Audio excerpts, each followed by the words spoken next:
Assalamualaikum warahmatullahi wabarakatuh. Perkenalkan, nama saya Rizka Ilstari dengan NPM 101201805 dari kelas B Manajemen. Bismillahirrahmanirrahim. Di sini saya akan menjelaskan tentang ma'rifatul insan.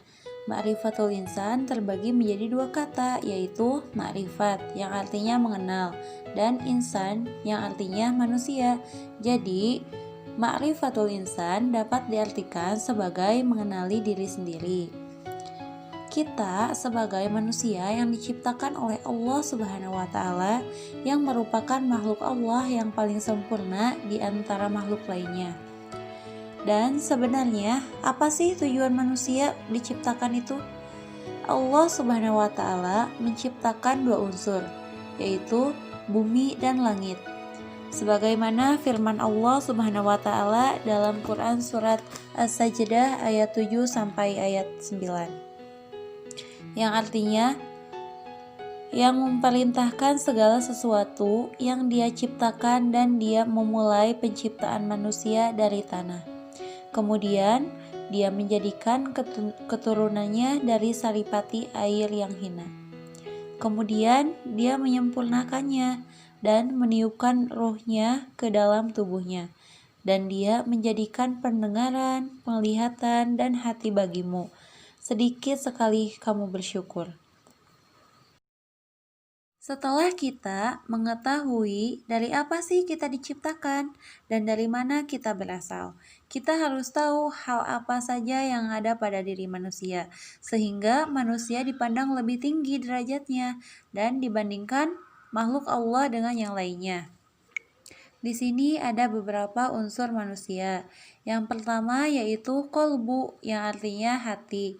Dengan kolbu kita dapat membedakan mana yang hak dan mana yang batil, dan mana juga yang baik dan mana yang buruk. Yang kedua yaitu aklu atau akal, karena dengan akal kita dapat memahami manusia atau ayat-ayat Allah. Jika kita menggunakannya dengan yang baik dan yang benar, maka insya Allah keimanan kita akan semakin kuat.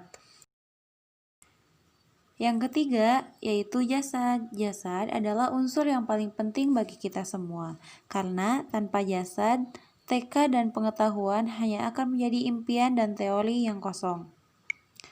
Lalu untuk apa sih manusia itu diciptakan? Manusia diciptakan untuk beribadah.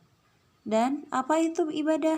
Ibadah yaitu taat kepada Allah, baik yang mengerjakan kebaikan, perkataan, perbuatan yang berupa lahir maupun batin. Apakah tugas manusia itu hanya untuk beribadah? Tidak. Allah memerintahkan manusia itu sebagai khalifah atau pemimpin di muka bumi.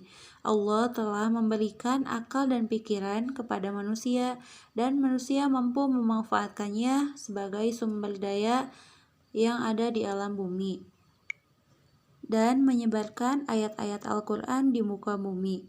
Maka dari itu, kolbu, akal, dan jasad harus tolong-menolong agar nilai Al-Quran bisa menyatu dengan nyata di alam bumi ini. Dari dua amanah tadi, Allah sudah menyiapkan balasan atau al-jaza'u. Yang pertama yaitu balasan untuk orang yang baik. Untuk orang yang baik yang mengerjakan amanah dari Allah, yang melakukan perintahnya dan menjauhi larangannya. Dan yang kedua yaitu balasan yang buruk untuk orang yang berbuat keburukan di muka bumi ini. Sekian penjelasan dari saya. Wabillahi taufiq wal hidayah, waridho wa inayah. Wassalamualaikum warahmatullahi wabarakatuh.